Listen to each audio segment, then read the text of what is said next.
drones of Polish and Romanian airspace. On 12 September, this council convened to discuss the incursion of 19 Russian drones into Poland between 9 and 10 September. On 13 September, according to Romania's Ministry of Defense, a Russian drone was detected in Romanian airspace as two Romanian F-16 jets were monitoring the country's border with Ukraine after Russian air attacks on Ukraine.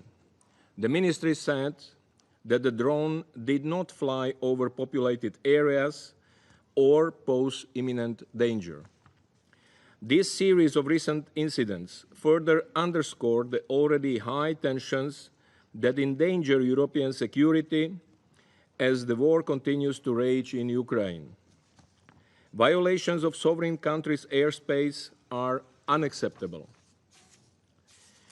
We again urge all concerned to act responsibly, to use all available channels, and to take immediate steps to de-escalate tensions and prevent further risks to regional security. The world simply cannot afford such danger to spiral out of control and for the devastating war in Ukraine to further escalate and expand.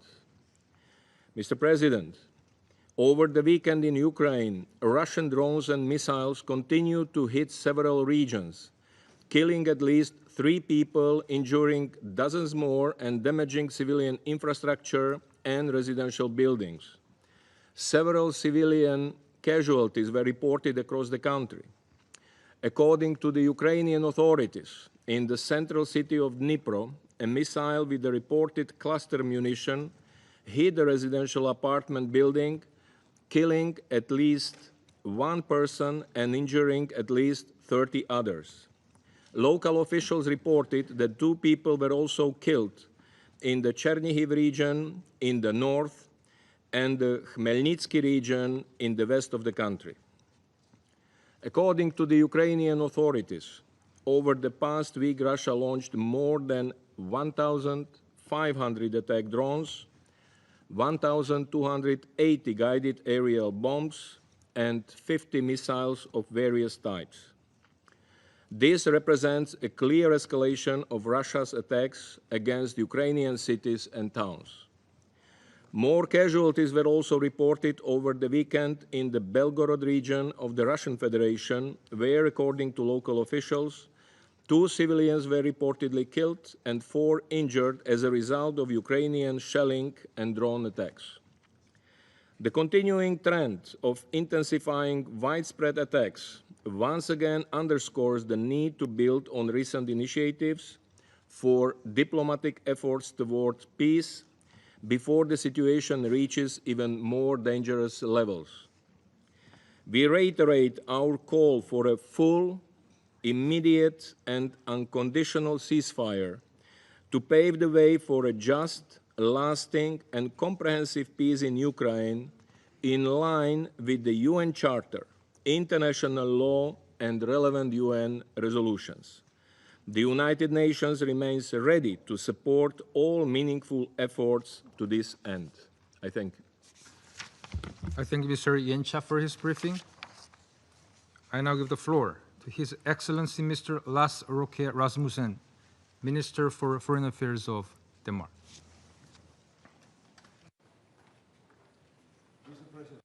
First of all, I would like to thank Assistant Secretary General Jenka for his informative briefing. 10 days ago, in this chamber, Denmark's representative expressed our condemnation of the violations of Poland's airspace by Russian military drones. And within 4 days, another Russian military drone incursion took place, this time into Romanian airspace. Denmark condemns the violation of the territorial integrity of Romania. And today we meet again, yet again, to discuss a reckless and dangerous violation by Russia, with 3 fighter jets entering Estonia's airspace last Friday. For 12 minutes and penetrating 10 kilometers deep north of Tallinn, until escorted out of Estonian airspace by NATO jets. Let there be no doubt, I condemn this latest violation of Estonia's sovereignty and territorial integrity by Russia. Our support for Estonia remains steadfast. Our resolve to stand by our allies remains equally firm. Together with EU partners and NATO allies, we will continue to offer support to Estonia in protecting its borders. Mr. President, these are reckless and dangerous escalations and provocations by the Russian Federation. These are threats to intimidate countries to stop supporting Ukraine and to test our resolve. Russia clearly feels it can act with impunity in Ukraine, the Baltic Sea, the Black Sea, the whole of Eastern Europe. Denmark and its allies will not be provoked by Russia. On the contrary, it only strengthens our resolve and further intensifying our long-standing support to Ukraine, whatever threats are made. We have seen this playbook before. The invasion of Georgia, the annexation of Crimea, the invasion of the Donbas, the full-scale invasion of Ukraine. Russia's neighbors, not unreasonably, fear there could be the next. Denmark stands fully behind Estonia's territorial integrity. The Russian provocations must end immediately. Therefore, we tell the Russian Federation today, step back, take another path. We will not allow the unraveling of the European security architecture. We will not allow Russia to project chaos and uncertainty wherever it wants. And more broadly, these recent air incursions undermine the fundamental pillars of international law that we all benefit from. Mr. President, when the UN was created 80 years ago, the aim was to stop larger states from bullying and terrorizing smaller states, to create an order in which all countries are sovereign, where their territorial integrity is respected. Denmark remains fully committed to these principles. I thank you. His Excellency Mr. Rasmussen for the statement. I now give the floor to His Excellency Mr. Georgios Gerapatritis, Minister for Foreign Affairs of the Hellenic Republic. Thank you, Mr. President, and I would like to thank the Permanent Mission of the Republic of Korea for convening the important emergency meeting. I would like also to thank Assistant Secretary General Jenka for his insightful briefing, and I welcome the participation of fellow foreign ministers and deputy foreign ministers, as well as of the High Representative of the European Union and Vice President Ms. Kallas in this meeting. Dear colleagues, as this organization celebrates the 80th year since its establishment, international order, peace and security are gravely challenged around the globe. It is therefore our urgent and imperative duty to heighten our vigilance and intensify our efforts to meet and contain these challenges, protect international peace and security, and avoid escalations. Only in this way we will be fulfilling the core task of the Security Council. In the course of these last 2 weeks, NATO and EU's airspace has been violated 3 times, as Russian aerial means entered, contrary to international law, the territory of Poland, Romania, and Estonia. The latest incident, involving the incursion of Estonian airspace by 3 armed Russian fire jets, cannot be viewed in isolation. Reckless acts of this kind are not new, but their successive recurrence indicates they are not mere coincidences. As the saying goes, once is an accident, twice is a coincidence, 3 is a pattern. Greece unequivocally condemns the violation of Estonia's, and for that matter, any member state's airspace. We stand in full solidarity with Estonia, a friendly country and an EU and NATO ally.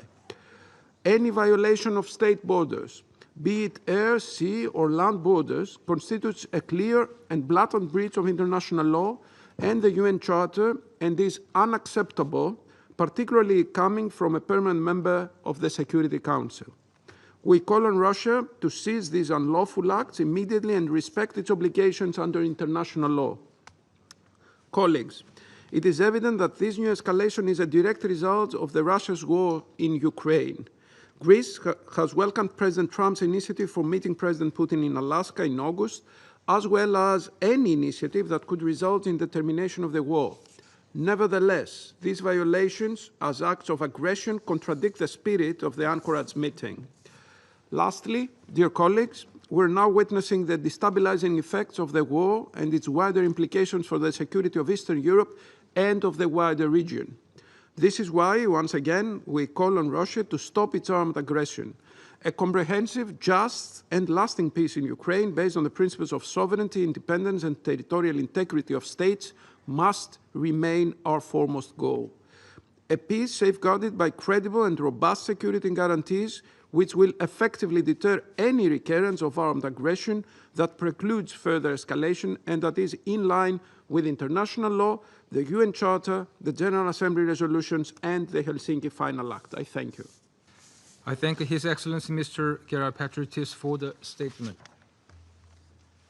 And I give the floor to Her Excellency Mr. Yvette Cooper, MP, Secretary of State for Foreign, Commonwealth and Development Affairs of the United Kingdom.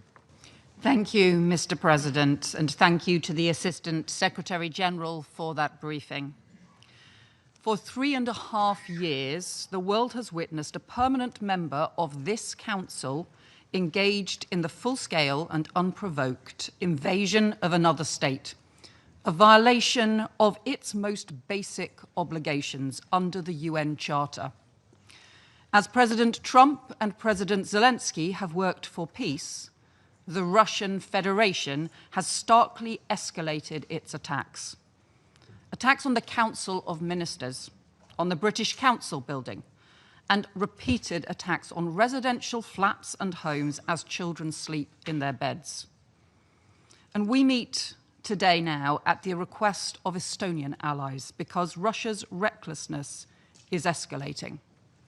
In the last 2 weeks alone, over 20 Russian drones in Polish airspace, a drone through Romanian territory, and now 3 Russian MiG-31 fighter jets with their transponders turned off, violating Estonian airspace for 12 minutes. At best, these latest acts are dangerous and reckless. At worst, they are a deliberate attempt to undermine the territorial integrity of sovereign nations and European security. They risk miscalculation. They open the door to direct armed confrontation between NATO and Russia. NATO's combined strength is unparalleled, and its determination to defend peace and security in Europe is unshakable. Of this, Russia must be in no doubt. And I commend the resolute and firm response of Estonia, Poland, and Romania, and all NATO allies. I welcome the launch of Eastern Sentry on 12th of September to ensure the safety and security of the Alliance's eastern border, and I'm proud that UK aircraft are taking part. And to those nations and to all NATO allies, I say, the United Kingdom stands in full solidarity with you at this time and always. And to President Putin, I say, your reckless actions risk a direct armed confrontation between NATO and Russia.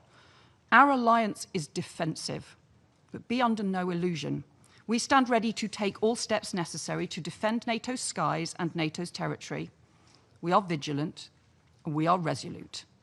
And if we need to confront planes that are operating in NATO airspace without permission, then we will do so. The United Kingdom stands by our friends. We are unwavering in our support for the principles of the UN Charter, for our NATO allies, and for Ukraine. And we are committed to increasing the pressure on Russia until it ends its illegal war against Ukraine, ceases its reckless acts, and respects the sovereignty of other states.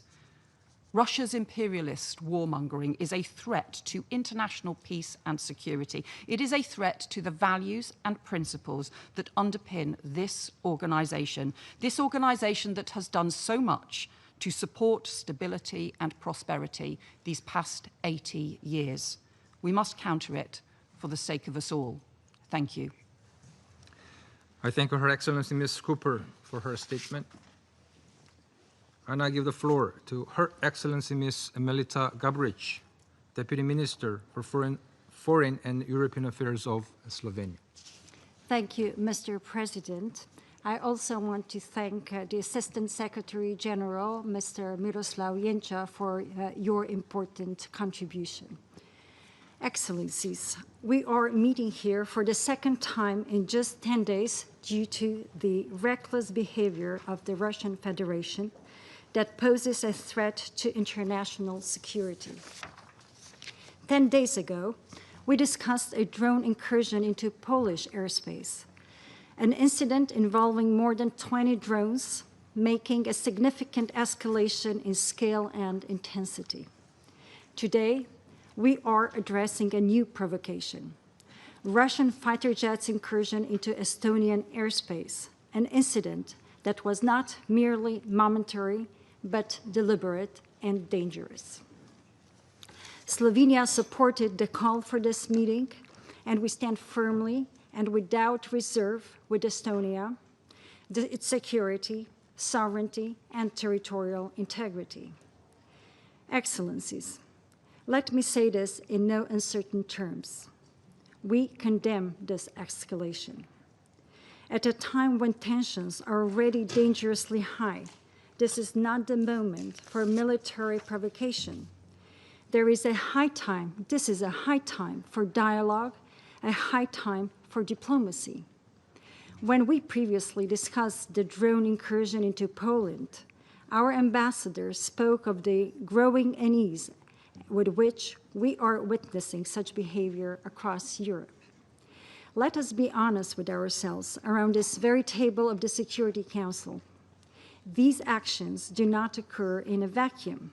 They are unfolding as we are well in the 4th year of Russia's illegal war of aggression against Ukraine. These deliberate provocations are symptomatic of the time we live in, a time in which violations of international law are tolerated to an extent we have not seen in modern history. Slovenia says a clear and principled no to such behavior wherever it may occur and whoever may be the perpetrator. If we can clearly say no to Israeli atrocities committed in Gaza, to terrorist violence, we must not shy away from condemning Russian aggression against Ukraine. Excellencies, let us also be clear on another matter. Europe wants peace. Europe wants a ceasefire, and we want to see the beginning of serious and meaningful peace negotiations between Ukraine and the Russian Federation as soon as possible. Despite the best efforts by President Trump in Alaska, we still await a meaningful gesture from Russia, a sincere willingness to come to the negotiating table. And while we wait, Russia continues its escalatory behavior, intensifying attacks on Ukrainian cities and endangering and intimidating civilians, both in Ukraine and in its neighboring countries. We hope the time is near when this Council will finally begin a principled and honest discussion about the war in Ukraine and decide to take action. Until then, and allow me to repeat this, Slovenia will stand firmly with Estonia, with Ukraine, and with any other member of this organization that needs to be protected from unlawful, charter-violating actions by those who believe that might makes right. Thank you, Mr. President. I thank Her Excellency Ms. Gabric for her statement. I now give the floor to the representative of France. Thank you, Mr. President. I'd like to begin by thanking Assistant Secretary General Mr. Miroslav Jenča for his statement, and I would like to welcome the ministers present here, Foreign Affairs Minister of Estonia and from the other representatives from the European Union, and Madam Kallas. As we know, on the morning of 19th of September, Russia violated Estonian airspace with 3 fighter jets, which remained there for nearly 12 minutes. These elements lead us to consider that this is an intentional violation. This is the 3rd time in 10 days that Russia has violated the airspace of the European Union and NATO. This latest incursion leaves no room for doubt. Russia is choosing escalation and provocation. Mr. President, this Council had already met exactly 10 days ago to discuss the unacceptable intrusion of around 20 Russian drones into Poland in the context of a massive aerial attack against Ukraine. This new violation, this time carried out in broad daylight and by no fewer than 3 fighter jets, not drones, is unprecedented in over 20 years. It confirms the continuation and accumulation of Russia's provocative actions. Mr. President, France condemns in the strongest terms this dangerous and irresponsible incursion, which constitutes a blatant violation of international law. And we stand firmly alongside Estonia, to whom we express our friendship and our full and unwavering solidarity. France directly contributes to Estonia's security. We participate in the strengthening of our security posture on Europe's eastern flank, alongside our allies in the European Union and NATO. Mr. President, we must not forget that at the same time, Russia continues its war of aggression against Ukraine.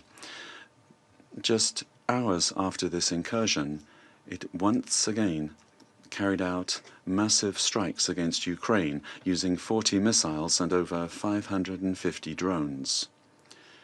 Russia must understand that these violations of NATO airspace in no way undermine our determination to implement strong, robust, and credible security guarantees in favor of Ukraine. Mr. President, Ukraine courageously accepted 6 months ago now the principle of an unconditional ceasefire. It has demonstrated its willingness to negotiate. President Volodymyr Zelensky has, for the past 4 months, expressed his readiness for direct negotiations with President Vladimir Putin. Yet, as world leaders gather here in New York to mark the 80th anniversary of the United Nations, such a meeting has still not taken place. Russia, on the contrary, continues its aggression, and Russia is now escalating its intimidation of Ukraine's neighbors. It continues to violate and undermine the principles of the UN Charter, the territorial integrity and the sovereignty of states. It is up to Russia to seize the offer of a ceasefire and the opening of negotiations, as called for by the UN Secretary-General and the entire international community. Mr. President, it is our responsibility as members of the Security Council to acknowledge the obvious and to call upon Russia to end these reckless provocations and to put an end to the large-scale war that it launched more than 3 years ago on the European continent. Thank you. I thank the representative of France for the statement. I now give the floor to the representative of China. President, I thank ASG Janša for his briefing and welcome the high-level representatives of Estonia and other relevant countries to the meeting today. President, the airspace incident discussed by the Security Council today and the drone incident discussed a few days ago are both spillover effects of the Ukraine crisis. They reflect the lack of mutual trust and growing suspicions among relevant parties and illustrate the complex and sensitive nature of the current European security situation. As long as the Ukraine crisis remains unresolved and the war continues, similar incidents are likely to reoccur. Therefore, the urgent imperative and fundamental solution are to realize a political resolution to the Ukraine crisis as soon as possible and to build balanced, effective, and sustainable European security architecture. Regarding the Ukraine crisis, we have fully elaborated our position on multiple occasions at the Security Council before. Tomorrow, the Council will hold a high-level meeting on the issue of Ukraine. when China will expand our position again. I will not go into details today. On the airspace incident, China urges the parties concerned to remain calm and exercise restraint, clarify facts and dispel doubts through dialogue and communication, avoid misunderstandings and misjudgments, and prevent the situation from expanding or escalating. We always maintain that countries should follow the purposes and principles of the UN Charter in handling international relations. Thank you, President. I thank the representative of China for the statement. I now give the floor to the representative of Somalia. Thank you, Mr. President. At the outset, I would like to thank ASG Janša for his briefing on the development in the Baltic Sea region. I welcome His Excellency, the Minister for Foreign Affairs of Estonia, to this meeting, as well as the representative from the region. Mr. President, the situation in Eastern Europe remains a significant concern, carrying serious implications for regional stability and international norms. The divergent narratives surrounding the events of September 19, which are happening against the backdrop of the ongoing war in the region, underscore the urgency of the situation and the critical need for diplomacy and dialogue. Such incidents highlight the fragility and volatility in the region, reminding us of the fundamental principles enshrined in international law and the United Nations Charter, including the peaceful resolutions of disputes. We firmly maintain that there is no military solution to disagreements over airspace or territorial integrity. Continued escalations only serve to heighten tensions and undermine the process for a durable peace in the region. We believe that lasting solutions are found at the negotiating table, not through acts that can be interpreted as hostile. In this regard, we call upon all parties to exercise maximum restraint and engage in earnest, substantive dialogue. A durable solution will require a genuine commitment to de-escalation, confidence-building measures, and renewed focus for diplomatic efforts. To conclude, Mr. President, my delegation reaffirms its unwavering support for all efforts aimed at upholding the principles of international law and achieving just and lasting solutions consistent with the United Nations Charter. We firmly believe that the people in the region deserve a future defined by peace, security, and stability. I thank you. I thank the representative of Somalia for the statement. I now give the floor to the representative of Russian Federation. Thank you, President. There was a time when Europe, for many of us, was associated with the Renaissance, the Enlightenment, cutting-edge philosophy, culture, and science. Yet today, all of that, unfortunately, has gone, and it's gone for good. Voltaire, Rousseau, Kant, and other leading philosophers have been replaced with the von der Leyens, the Callises, and the Johnsons, as well as other small-time blinkered Russophobes, thanks to their efforts, the primitive hatred for our country, and an attempt to portray Russia as the main threat to pan-European security, is, before our very eyes, becoming the only ideology of European states. They're trying their utmost to make the next generation forget the bitter experience of predecessors of today's Euro-integrators. For instance, the experience of Napoleon and Hitler, who suffered defeat at our country's hands, for which Europe paid a lengthy and painful price. Any events are immediately interpreted through an anti-Russian prism. The very idea that war with Russia is unavoidable is being frantically pounded into the heads of the European populace. Russia is being branded all sorts of things, portrayed as an enemy, not even going to the trouble in principle of using facts or evidence. When these assertions turn out to be false, no one even thinks about apologizing for spreading such blatant lies. Today, we will have an excellent opportunity to see this for ourselves, given that in the room we have a lot of European extras. These extras will, as per usual, will be letting their imaginations run wild regarding the threat from Russia. This paranoia has reached never-before-seen heights. Just last week, we were compelled to listen in this chamber to groundless accusations about supposedly Russian UAVs entering Polish airspace. Not a single piece of evidence that these drones were of Russian provenance has been provided to date.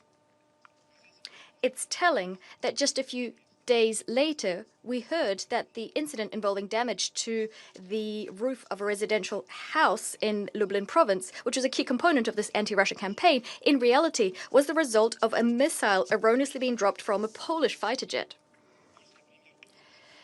The Polish Prime Minister Tusk today recognized that not a single drone that was found contained explosives. Not a single one posed a threat to civilians.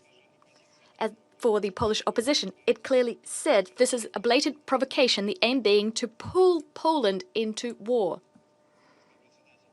President, we take very seriously allegations against our armed forces. We always try to get the facts, which should allow us to understand what actually happened. This is why, in trying to get to the bottom of the situation, we immediately proposed for the Polish side to engage in bilateral consultations with us.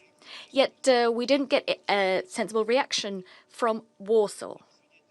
This attests to only one thing.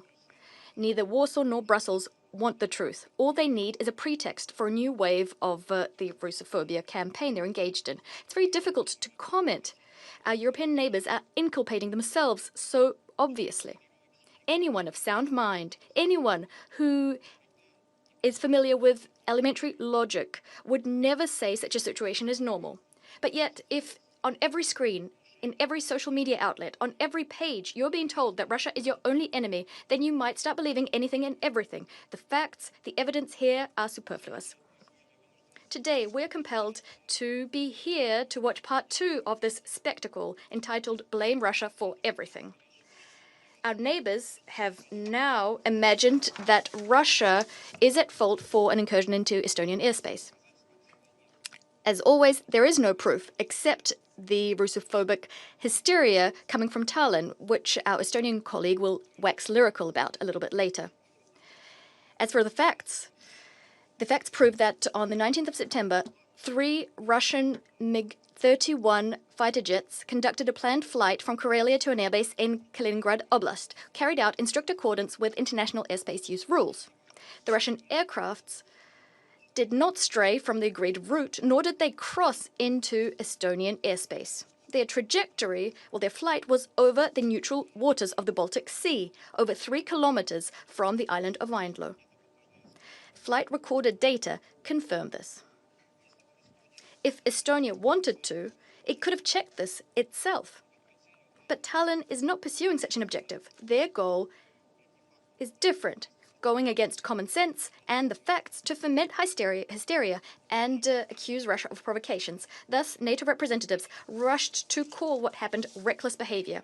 And the head of European diplomacy, who also happens to be Estonian, called for a firm stance in support of the Baltic states.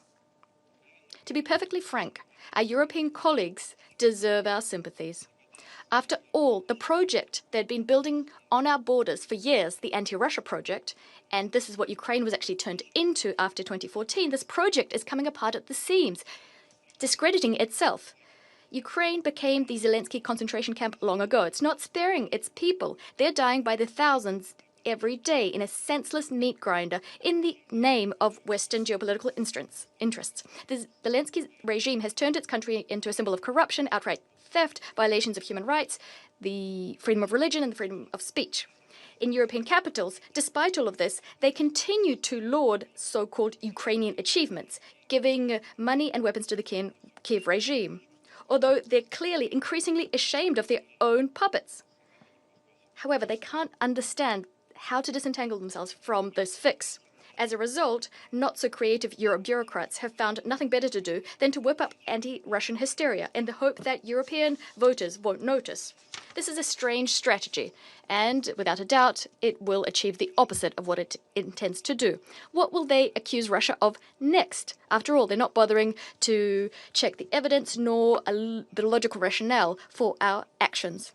It's hard to think where their imaginations will take us next when no one cares about the facts. President, without a doubt, we understand that the hysteria of our European colleagues is also directed at trying to return the new US administration, including President Trump, to an anti-Russia course. It's aimed at undermining the understandings and undertakings entered into by Russia and the US by their presidents in Alaska a month ago. On this note, I'd like to quote the US Vice President, J.D. Vance, who at the Munich Security Conference at the start of this year voiced some uncomfortable conclusions, uncomfortable for Europe. The threat, and here I quote, "The threat that I worry about vis-a-vis Europe is not Russia, not China. It's not any other actor, external actor. What I worry about is the threat from within, the retreat of Europe from some of its most fundamental values, values shared with the United States," end of quote. Despite this clear-cut diagnosis contained in the aforementioned quote, Europe decided not to listen.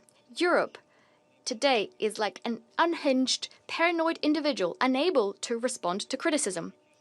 Nor is it able to remember the lessons of history. After all, for the current cast of European leaders and Euro-bureaucrats, history was reset to zero in February of 2022. Thus, drawing the lessons of history for today's Europe is bad manners.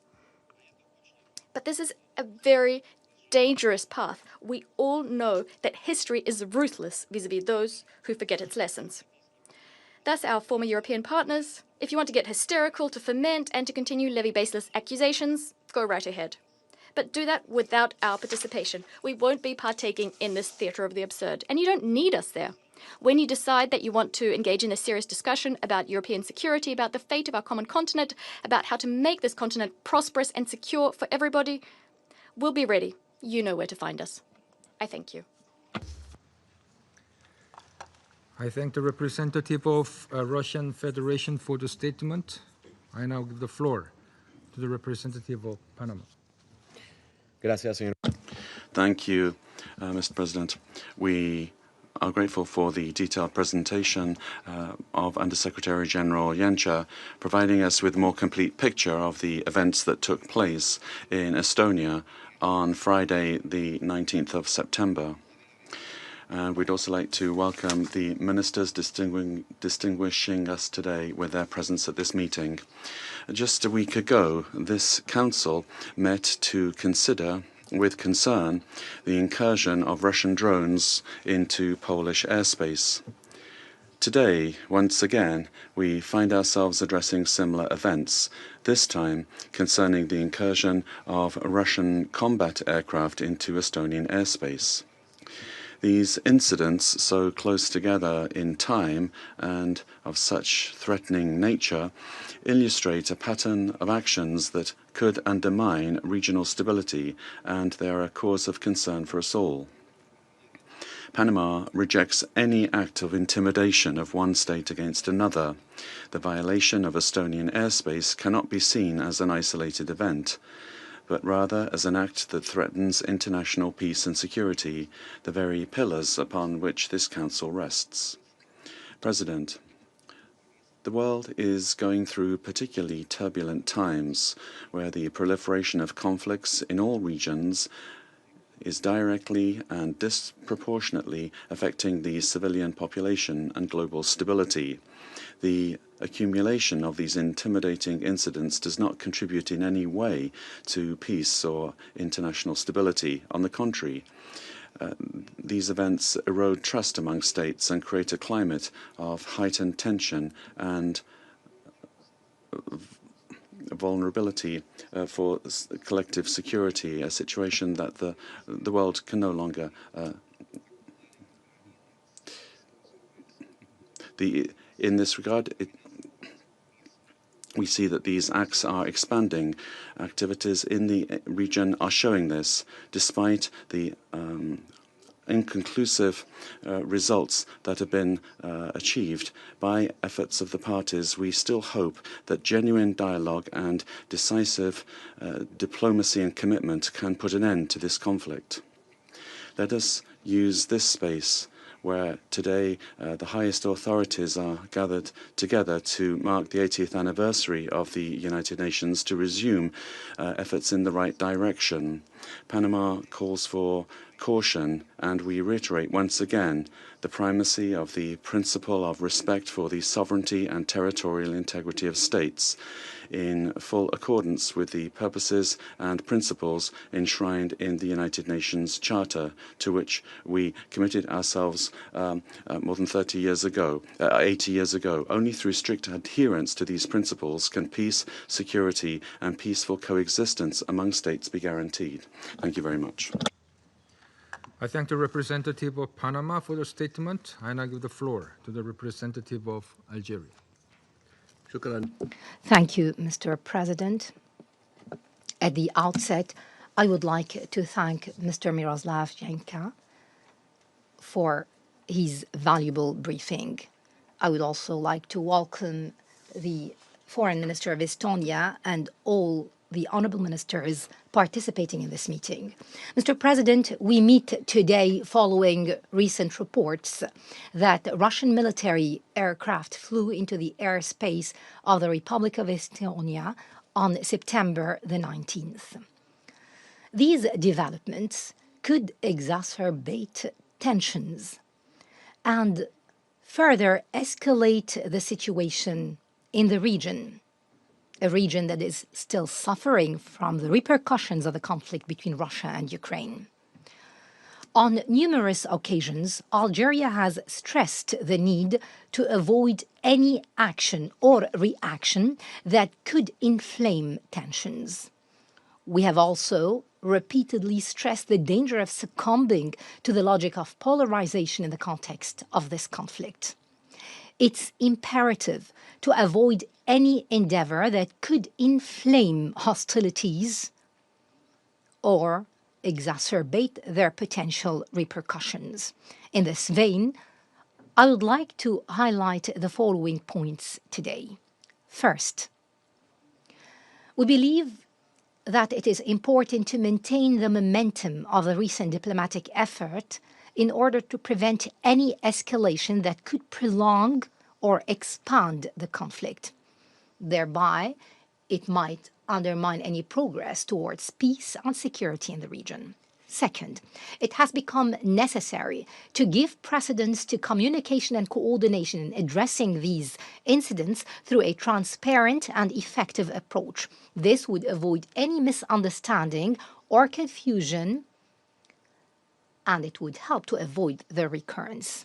Last but not least, we would like to reiterate once again our call for the primacy of the language of dialogue and negotiation. We must adhere to diplomatic solutions as the only feasible way forward to reach a just and lasting solution to the conflict. In conclusion, Algeria remains convinced that the realization of peace and security in Ukraine and through it in the region as a whole can only be achieved through the intensification of diplomatic efforts aimed at finding a final solution to this conflict. This should be based on the principles and purposes of the United Nations Charter, taking into account the legitimate security concerns of both parties. My country also reiterates its commitment to support any effort that would contribute to the maintenance of international peace and security in the region. Thank you. I thank the representative of Algeria for the statement. I now give the floor to the representative of Guyana.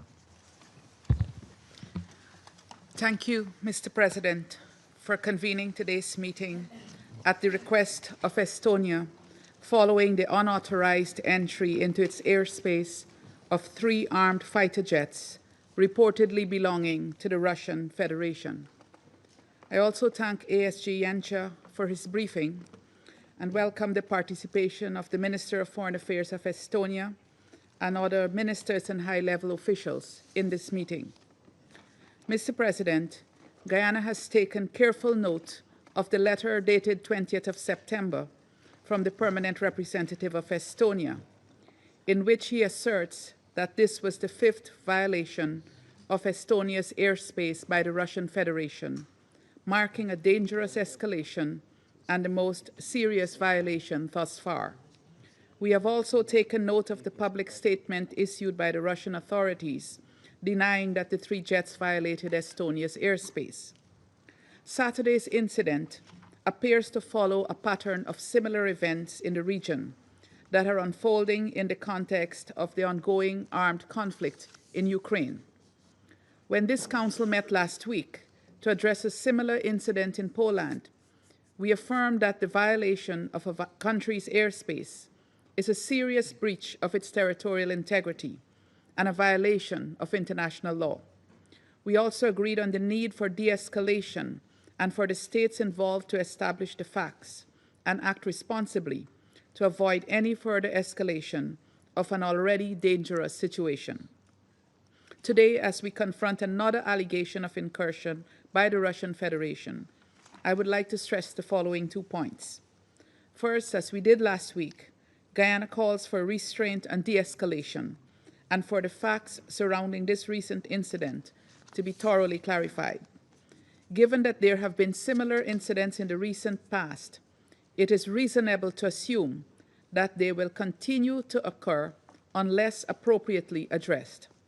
In this respect, we underscore the need for the Security Council to have access to detailed and verifiable information regarding the incidents and encourage the relevant parties to cooperate with the United Nations toward that end. Secondly, Guyana recalls the legal obligation of all UN member states to comply strictly with international law, including the provisions of the United Nations Charter and Security Council Resolution 2788.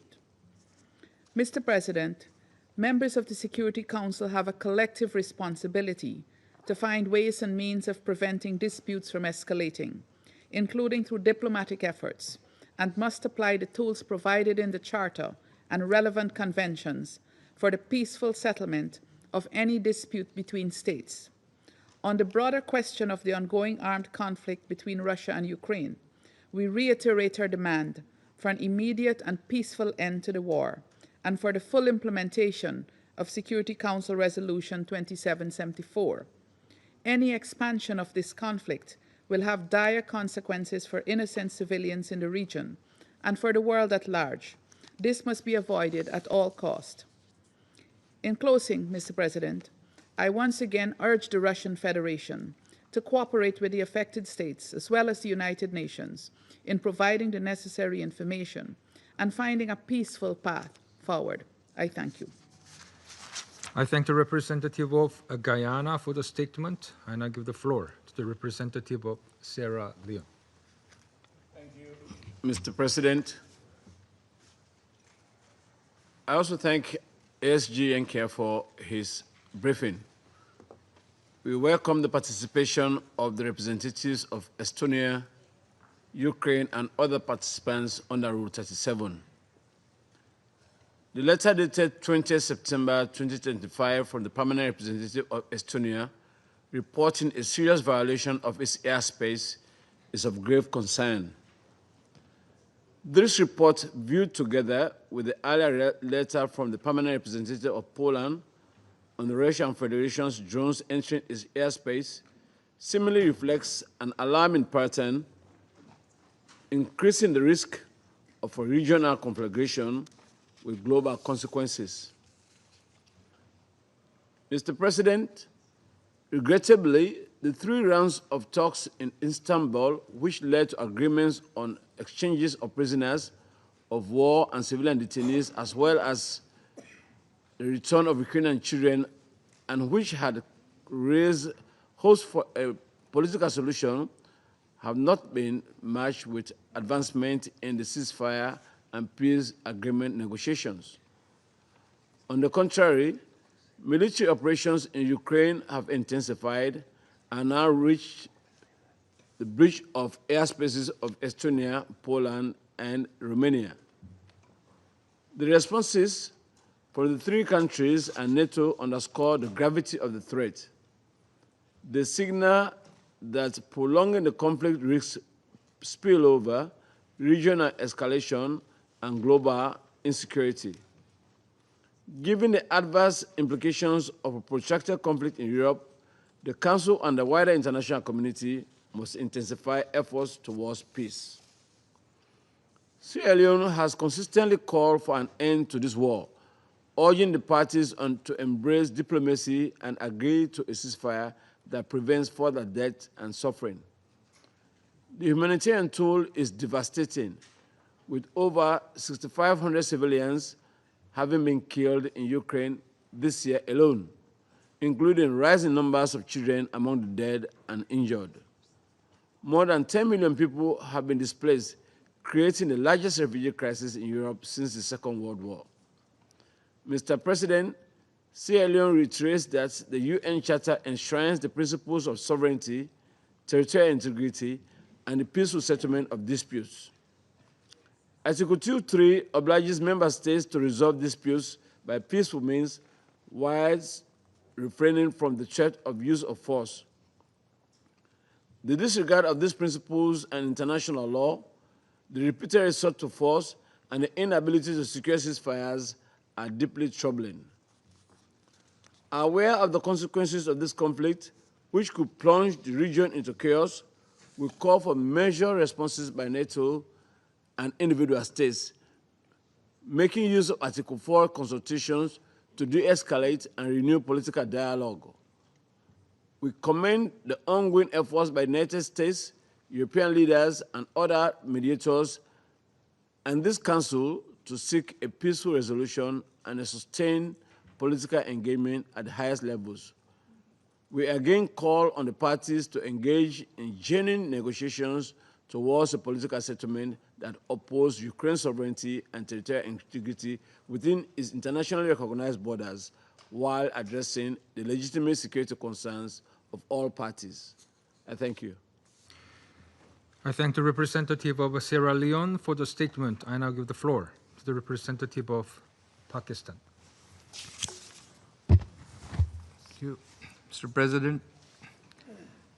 I would like to thank ASG Jansha for his briefing. We also welcome the distinguished Foreign Minister of Estonia, other ministers, and the EU High Representative to this meeting. President, prolonged and intense conflicts, no matter how localized, create a vortex of instability with spillover effects that invariably affect regional and global stability. And what we are witnessing around us today is a practical manifestation of this fundamental truth about conflicts. The ongoing conflict in Ukraine, now into its fourth year, has generated numerous challenges, both for the regional and international peace and stability. And Pakistan, alongside our fellow council members, has repeatedly drawn attention to the negative consequences of this conflict and the need to bring it to an end.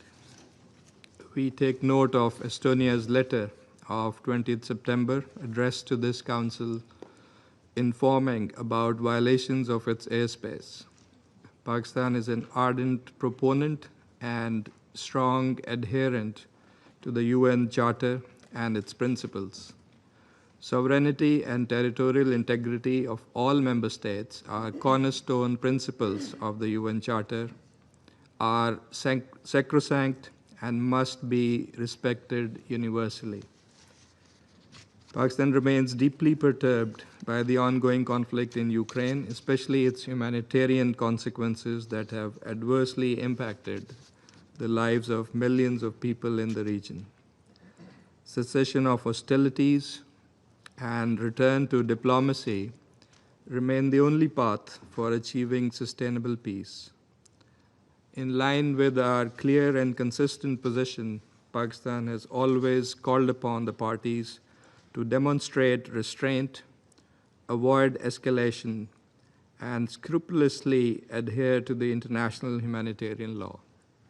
We firmly believe that only a meaningful dialogue, which addresses the security concerns of all sides, is anchored in the principles of UN Charter and international law, and respects the relevant multilateral agreements, can help secure peace. a peace that is both just and lasting. Pakistan stands ready to support all regional and international efforts that can pave the way for a peaceful resolution of the current conflict. President, I would also like to take this opportunity to welcome the new permanent representatives of the United States to the Council. Thank you. I thank the representative of Pakistan for the statement. Before giving the floor to the United States, I'd like to welcome the new permanent representative of the United States, Ambassador Michael Wartz, to the Security Council. We look forward to working closely with you in the coming days. You have the floor. Well, thank you, Mr. President, and it's very good to be with you and this esteemed body for the first time. Thank you, ASG Yensha, for your briefing. And of course, I too welcome the participation of Estonia's foreign minister in this briefing as well. Colleagues, just 9 days ago, this council met to discuss Russia's violation of Poland's airspace with a large number of military drones. In that meeting, the United States urged Russia to end the war in Ukraine and stop actions that could risk it escalating into a broader conflict. Instead, on September 19th, Russia again violated the airspace of a NATO member when 3 armed military aircraft flew 10 nautical miles into Estonian airspace, coming within 15 miles of the Estonian Parliament. And as we said 9 days ago, the United States stands by our NATO allies in the face of these airspace violations, and I want to take this first opportunity to repeat and to emphasize the United States and our allies will defend every inch of NATO territory. Russia must urgently stop such dangerous behavior. At a time when President Trump in the United States has been focused and spent an enormous amount of time and effort to end this horrific war between Russia and Ukraine, we expect Russia to seek ways to de-escalate, not risk expansion. This event, following on the heels of the Russian drone incursion into Polish airspace, creates the impression that Russia either wants to escalate and pull more countries into this conflict with Ukraine, or doesn't have full control of those who operate its fighter planes and drones. So either scenario is very disconcerting, given that Russia is obviously a nuclear power with global reach. And so I once again urge Russia as a permanent member of this council to uphold international peace and security, to respect the sovereignty of its neighbors, to cease violating their airspace, and I call on Russia to negotiate directly with Ukraine to end that war. I thank you, and I very much am honored and look forward to working with each of you. Thank you, Mr. President. I thank the representative of the United States for the statement.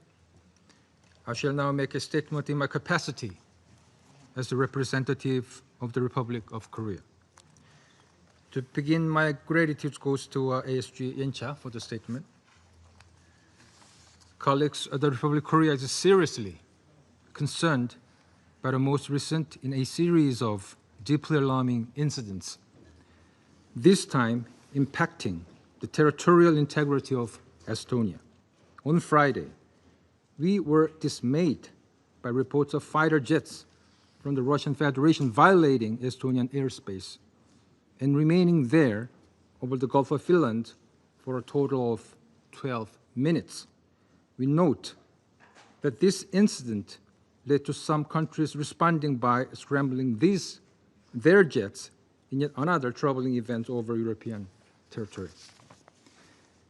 This once again appears to represent a significant breach of the sovereignty of United Nations member state, which could further threaten European and international security and simultaneously erode diplomatic efforts to end the war in Ukraine. Friday's incidents in the Estonian skies represent just the latest occurrence in a series of concerning actions following the recently reported Russian drone breaches of Poland and Romania. Colleagues, at this Council's 12th September meeting, in response to the violation of Poland's territorial integrity, my delegation warned that this incident was a resounding wake-up call and could mark a dangerous turning point. One, where the war in Ukraine may no longer be able to be contained, instead spreading incrementally and insidiously further into Europe. Today, we reiterate our expanding concern over yet another seeming escalation. This incident suggests a troubling pattern that could proliferate and interconnect, raising the risk of grave miscalculation over even miscommunication. And it vividly illustrates the urgency of decisively ending this war. Colleagues, we remind once again the Security Council of Russia and the DPR case ongoing unlawful military cooperation, which violates multiple Security Council resolutions and directly threats peace and security in Europe and Asia. It must stop immediately.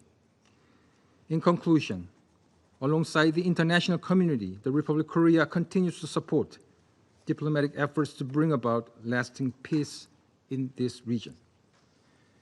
And I resume my functions as President of the Council. I now give the floor to His Excellency Mr. Margus Charkuna, Minister for Foreign Affairs of Estonia.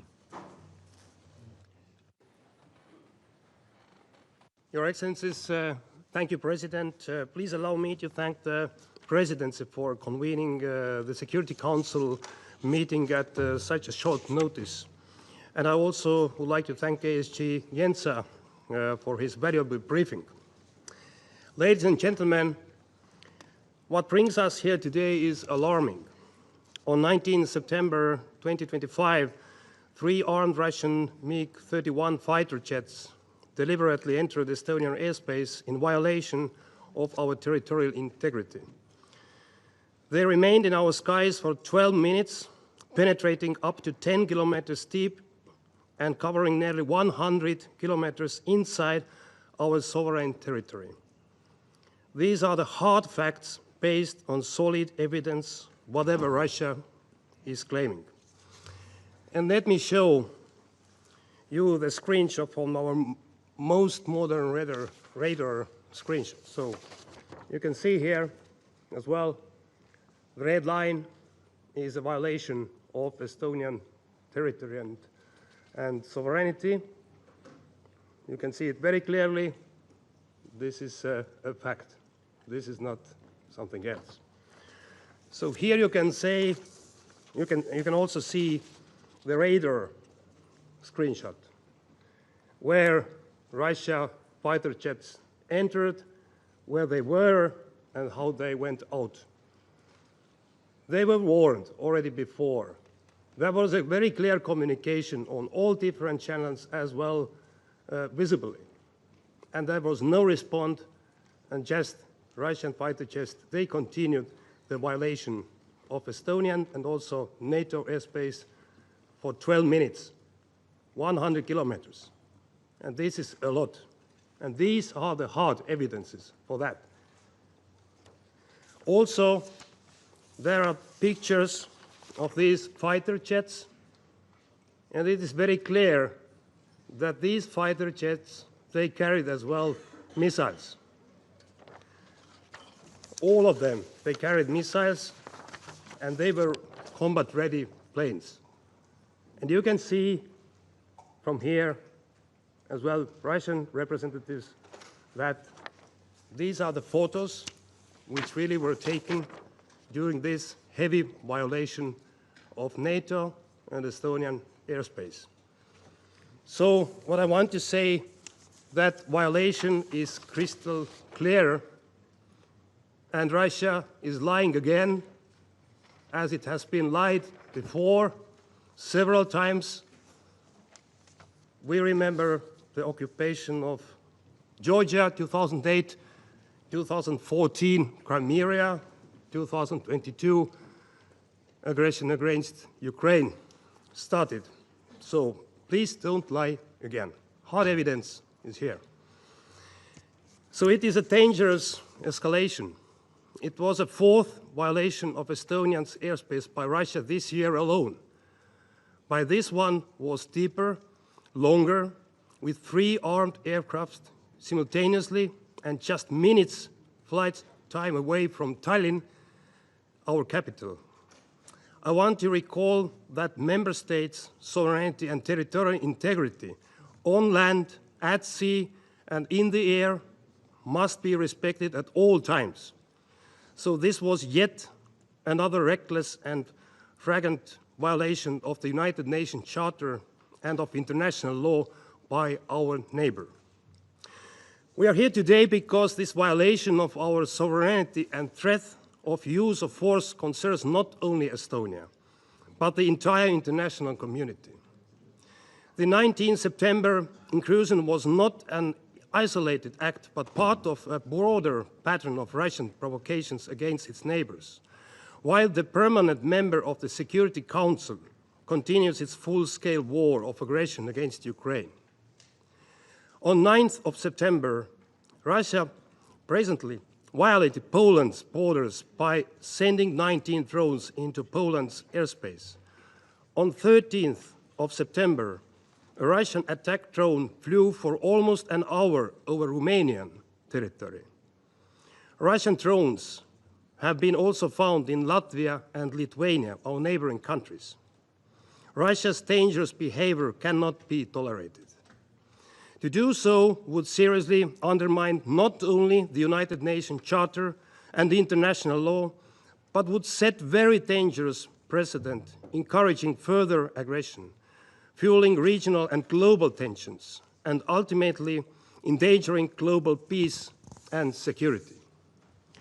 Ladies and gentlemen, for the first time in 34 years since Estonia joined the United Nations, we were obliged to ask the presidency to convene this meeting in the spirit of the preventive diplomacy and in order to stop immediately attempts at further escalation by Russia. We use this occasion to call again on the Russian Federation loud and clear to cease, without delay, its war of aggression against sovereign Ukraine and to abide by the obligations enshrined in the Charter of the United Nations. We call on Russia to end all provocations and threats against its neighbors' sovereignty and territorial integrity. The international community must stand firm in demanding an end to these blatant breaches of the United Charter in order to prevent further escalation and to ensure international peace and security.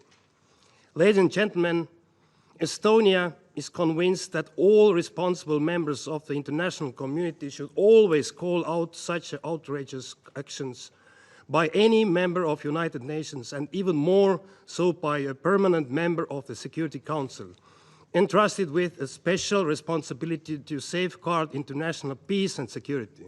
And yet, words are not enough.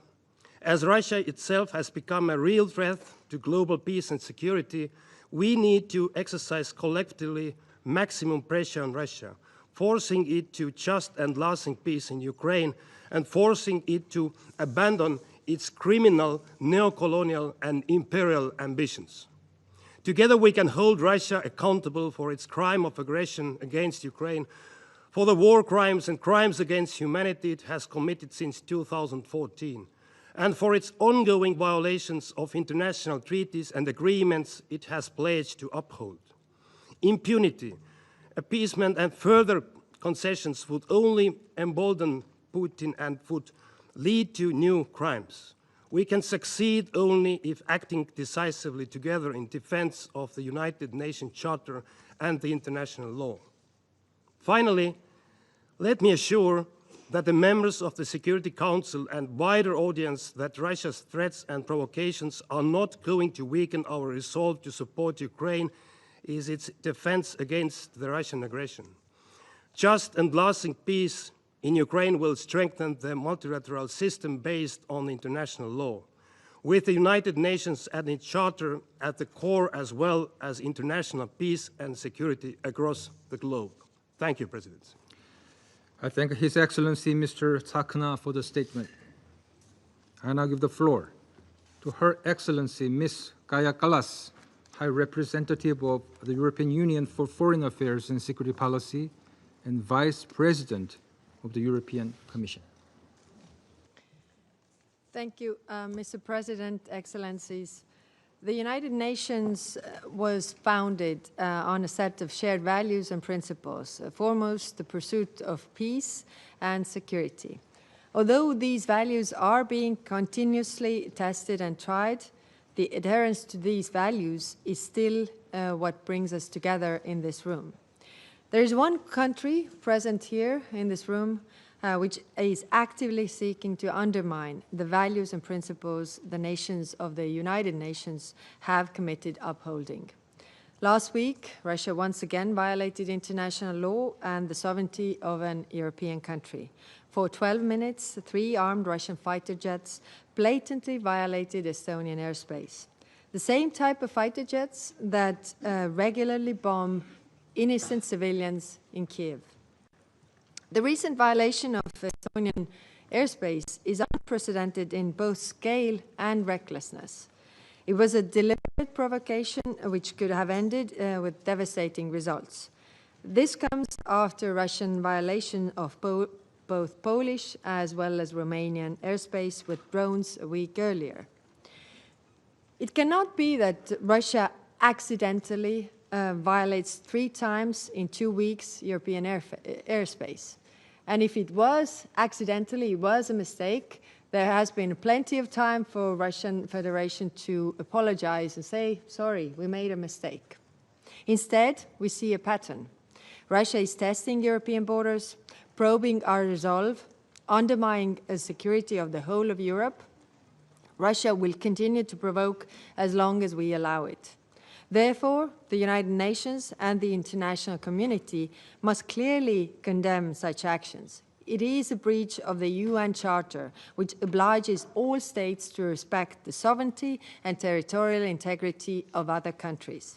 And it is particularly cynical that a permanent member of the UN Security Council, entrusted with safeguarding peace, actively seeks to undermine it. Russia's aggression against Ukraine continues, and now it is extending provocations against the European Union members. Russia hopes that it might force us to draw our focus away from supporting Ukraine and focus solely on our own security. Well, let me be very clear. European security starts with Ukraine. And any provocation against EU member states will only strengthen our resolve to support Ukraine. I say this openly to Russian representatives in this room. Your government's actions are reckless, dangerous, and go against the very principles of the United Nations. Our response is united and firm. First, we stand in full solidarity with Estonia, Poland, and Romania. Second, we collectively condemn Russian sovereignty violations. And third, the European Union will continue to help strengthen European defense and deterrence together with NATO. And fourth, for every test or every violation of our security, our resolve to support Ukraine grows. Russia cannot be allowed to normalize such behavior. International law is not optional. The sovereignty and security of one member state is sovereignty and security of all. I call on you to condemn Russia's violation of Estonia's airspace. Thank you. I thank Her Excellency Ms. Kallas for the statement. I now give the floor to His Excellency Mr. Radoslav Sikorski, Deputy Prime Minister and Minister for Foreign Affairs of the Republic of Poland. Mr. President, Excellencies, This Emergency Security Council meeting has been called because a mere week after Russia sent drones into Poland, 3 Russian MiG-31 fighter jets with their transponders off entered Estonian airspace without authorization and lingered for 12 minutes. On the same day, 2 Russian fighter jets violated the security zone over the Polish drilling platform in our economic zone in the Baltic Sea. If these were accidents, why not immediately acknowledge them and apologize?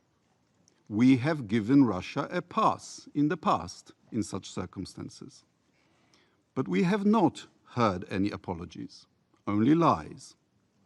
Together with the intensification of attacks on Ukraine, they seem to be an eloquent comment on, quote, moving from confrontation to dialogue, end quote, promised by Vladimir Putin in Alaska. These breaches of airspace are suspect because they are an escalation of hybrid war which Russia has waged against the West for years.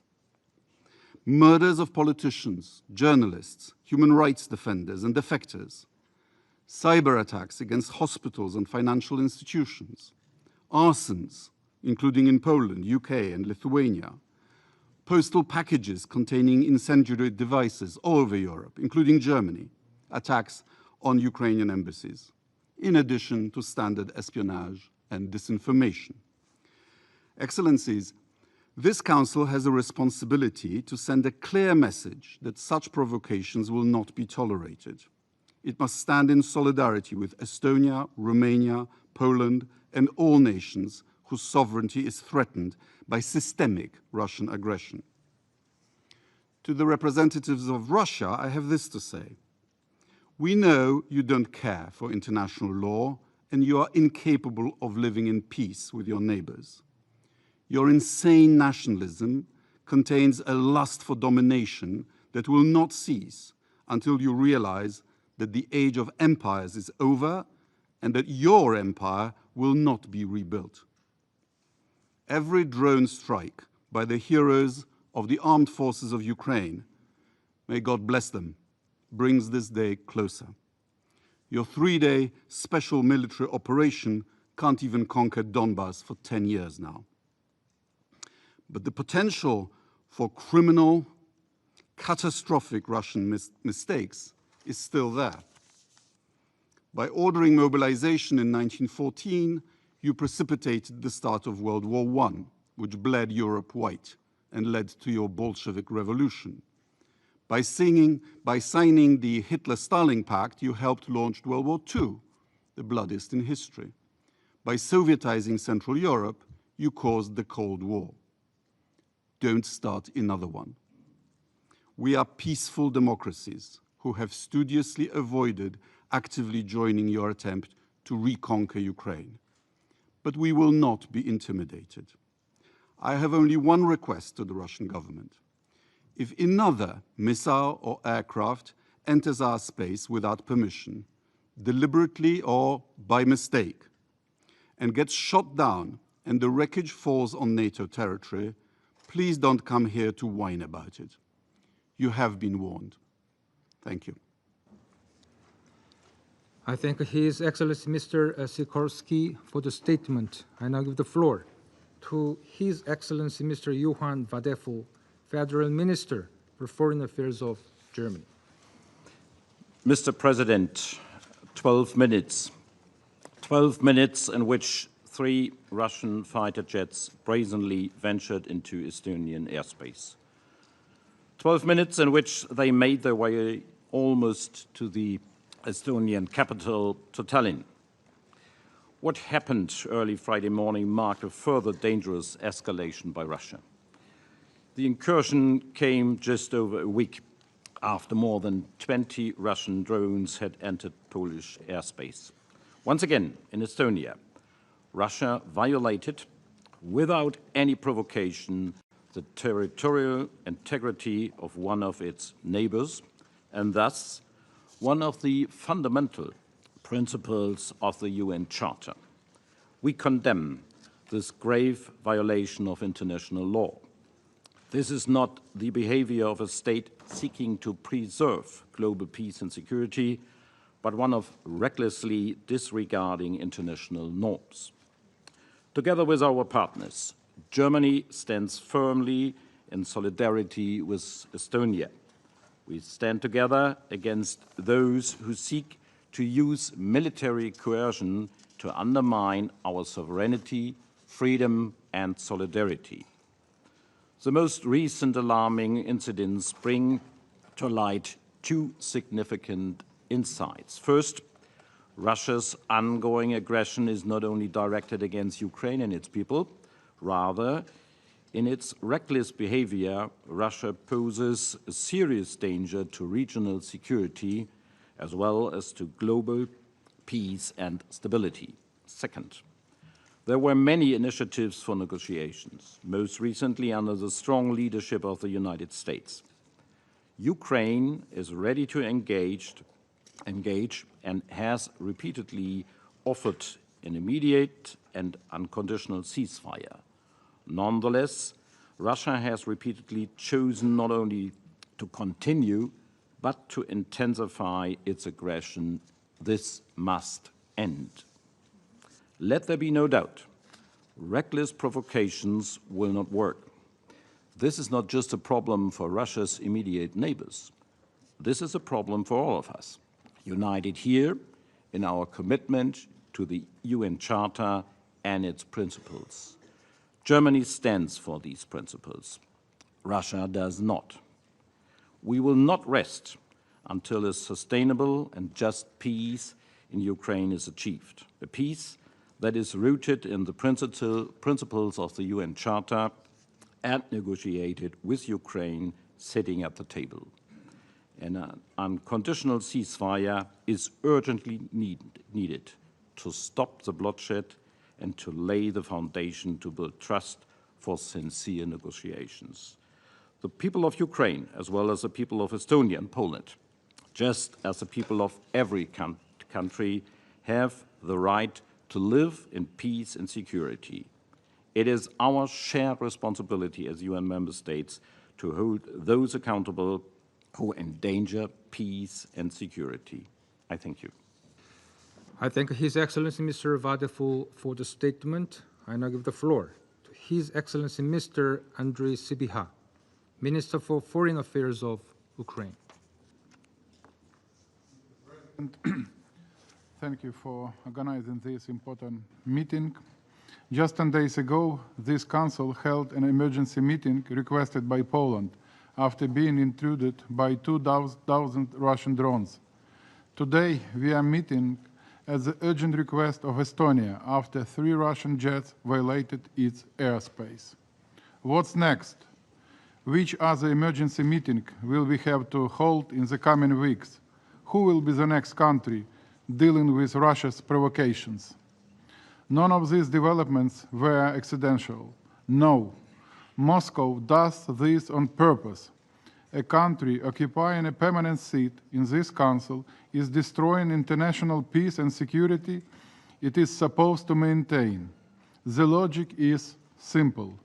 Russia escalates to force everyone to play by its rules. It wants to impose the law of the jungle upon everyone, might make right. Our goal is the opposite. We must make Russia play by our rules. We have such rules accepted by everyone. They called the UN Charter. It is important that existing tools to be in the Security Council meeting or invocation of NATO Article 4 are actively used. However, political action should be backed by strong practical steps. Weak or late responses will only encourage further aggression.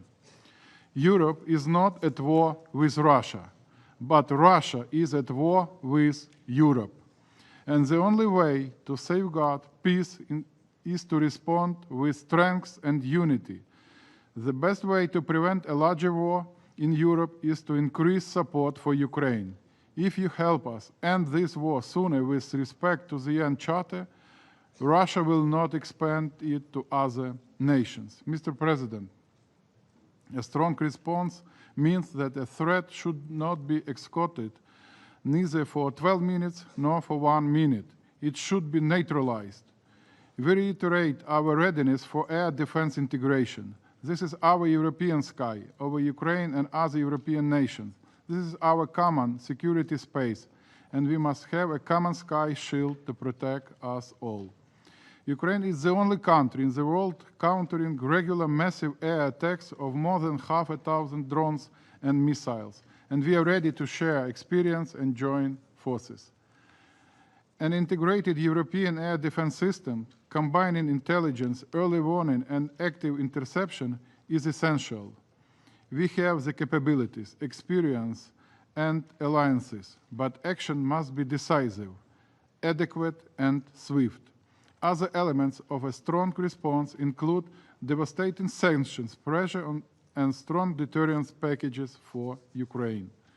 The Russian war machine can only be stopped through strength, not weakness.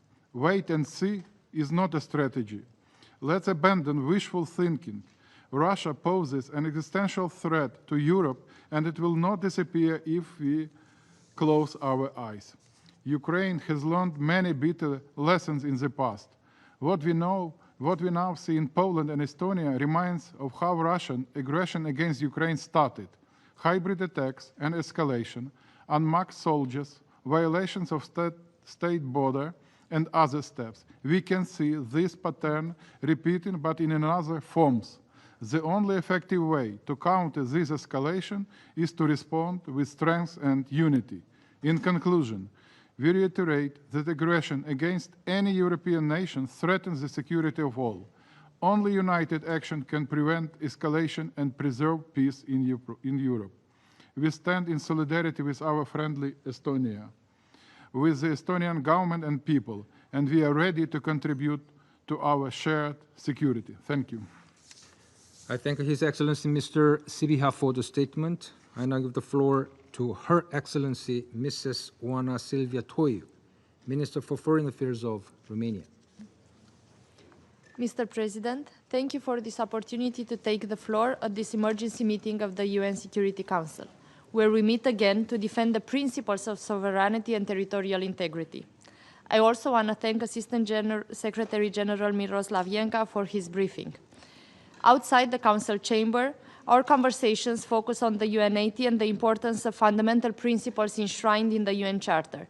It is dismaying that one permanent member of this Security Council is out of sync and blatantly violates these principles. Russia has repeatedly violated the sovereign airspace of European countries. Now it is Estonia. Last week it was Romania. Before that, Poland. In the case of Romania, in most of these cases, there were involved drones of Iranian origin. We strongly condemn Russia's reckless and dangerous behavior, which directly endangers even more international peace and security. We stand together with Estonia, Poland, and our partners and allies in rejecting such behavior and defending key principles of the Charter and international law. Today, I speak on behalf of Romania. We are the country with the largest border with Ukraine of all its peaceful neighbors, and one of the countries whose sovereign airspace was tested by Russia on various occasions since its war of aggression against Ukraine. At the same time, the war triggered by Russia might affect security in the Black Sea, unless, together with our neighbors, together with our international partners, we invest in defensive and early warning instruments, such as common maritime security approach, both within the European Union, among the Black Sea participants, and NATO.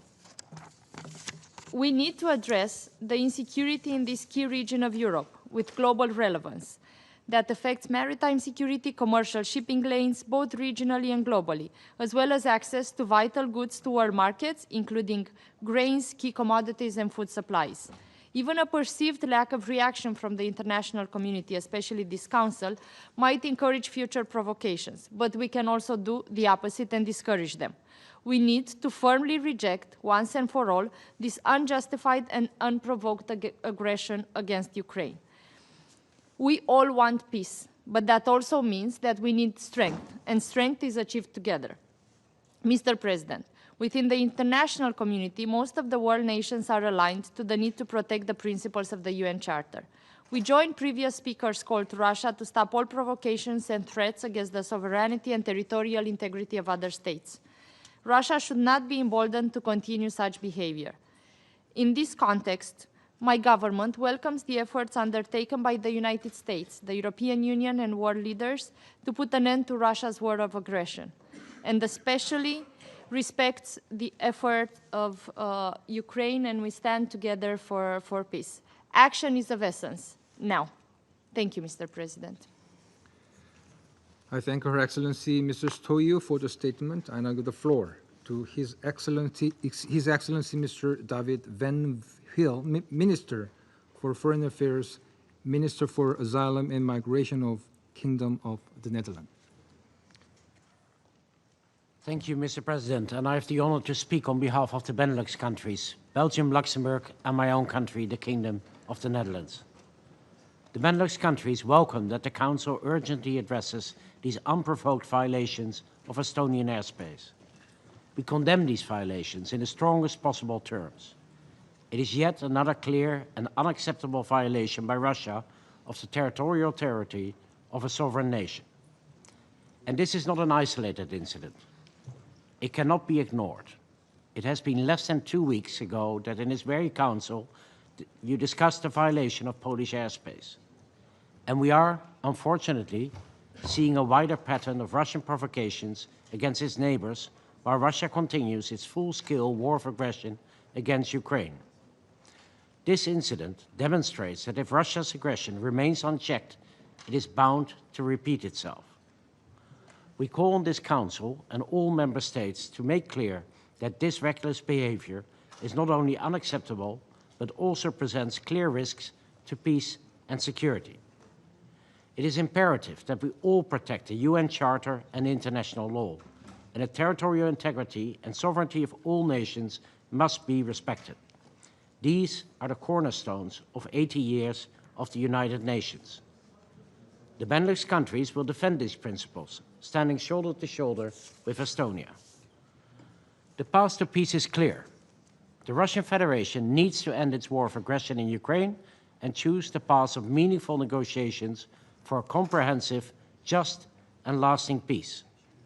And all the members of this Council and all UN member states have a responsibility to play their role in safeguarding global stability. That means holding Russia back from further destabilizing international peace and security in the interest of us all. Thank you, Mr. President. I thank His Excellency Mr. Van Hill for the statement. I now give the floor to Her Excellency Ms. Maria Malmö Schneidergaard, Minister for Foreign Affairs of Sweden. Thank you, President. I have the honor to deliver this statement on behalf of the 5 Nordic states, Denmark, Finland, Iceland, Norway, and my own country, Sweden. President, the Nordics condemn Russia's serious violation of Estonian airspace and thus of its territorial integrity on the 19th of September. The Nordics stand in full solidarity with Estonia. Like our Baltic friends, the Nordic region shares a long border with Russia. We are deeply concerned about Russia's lack of respect for the territorial integrity of its neighbors. By violating Estonian airspace, Russia has again shown its reckless and lawless behavior. Not even 2 weeks ago, the Security Council convened in another emergency session following Russia's violation of Poland's airspace.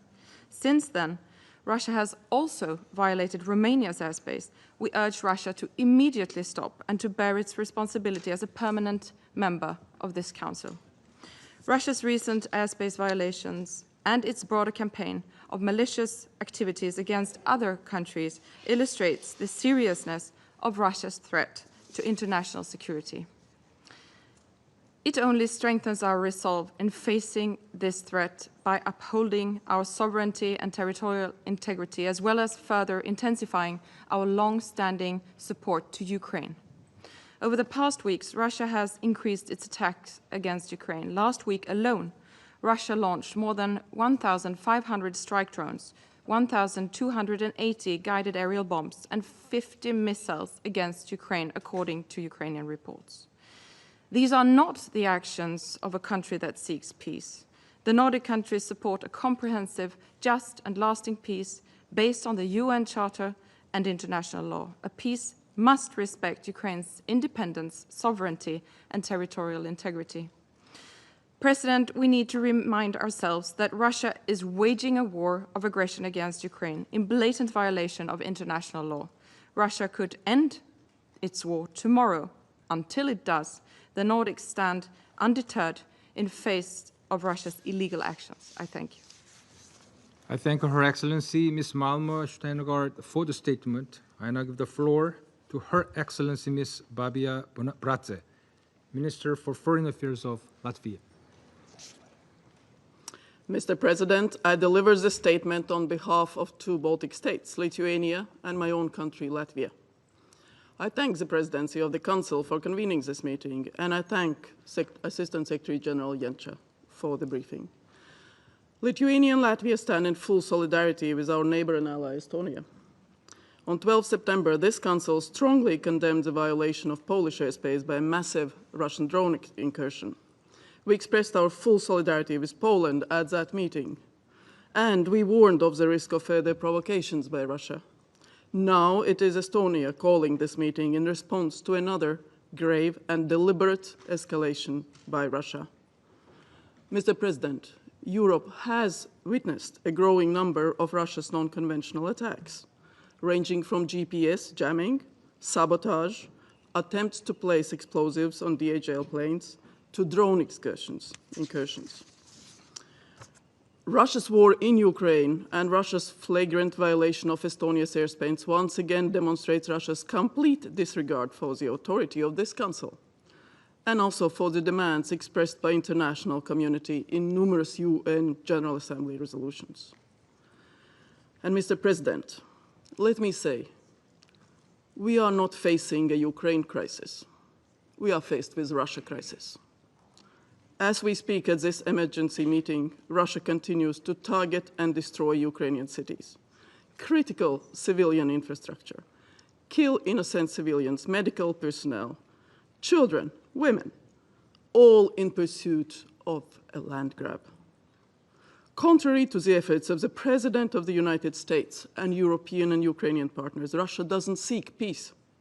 Russia's imperial and colonial ambitions brutally violate UN Charter. Remember Georgia in 2008, Crimea in 2014, and then the full-scale aggression against Ukraine since 2022. Mr. President, today in 1939, Soviet and Nazi forces held a joint military parade to celebrate invading and partitioning Poland. We will never accept Russia's attempts to attack, dominate, intimidate, or establish a sphere of influence over its neighbors. Empires are dead. We, the free and democratic countries, will continue to invest in our deterrence, defense, resilience. We are working closely with our allies to deploy additional capabilities to ensure that future Russian provocations are not tolerated. And we ask the Council to continue to be engaged on upholding international peace and security. We are committed to it. Yet, ironically, again, it is the aggressive, revanchist behavior of Russia, permanent member of this August Council, who is gravely undermining global security. So Latvia and Lithuania call on this Council and all UN member states to condemn Russia's aggressive actions in the strongest terms. I thank you, Mr. President. I thank Her Excellency Ms. Baiba Bratze for the statement. There are no more names inscribed on the list of speakers. The meeting is adjourned.